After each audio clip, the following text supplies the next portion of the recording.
but also as a journalist, what have you learned about prudence, and what have you learned about when you speak and when you don't speak, or when you wait to speak? How do you measure all of the things that need to be measured about when and how to speak and to speak up, or to keep your mouth shut?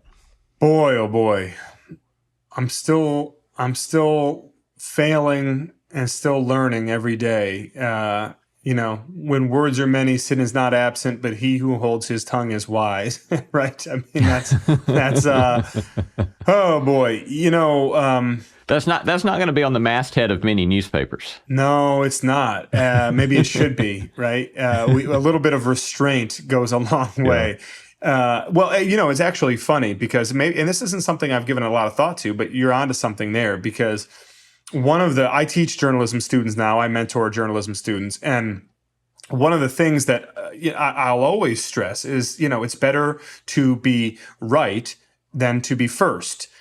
We live in a crazy media environment here that incentivizes a lot of the wrong things, and among not just speed, but it also incentivizes snark and kind of putting down the other side to make yourself look brilliant and all of this stuff. And the Proverbs do, I think, contain some great kernels, not just for the Christian walk, but for the journalistic walk as well.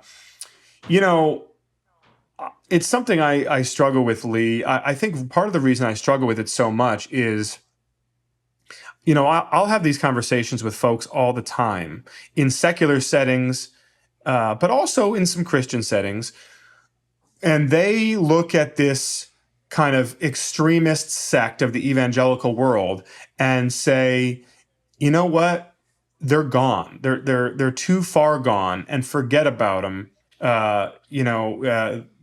are the enemies of democracy. They are the enemies of pluralism. They must be conquered. They must be defeated. I understand why people would think that way, because I do think that we face some real pressing dangers in this country, and if we do not resolve some of this growing appetite for a sort of violent Christian nationalist reclamation of the country, then we're going to pay a price for it. That being said, I do want to, even though I don't always succeed, I do want to measure my words. I do want to modulate my message when these people are going to hear it, because I believe that redemption is always possible for everyone, and I don't accept the premise that these people are too far gone.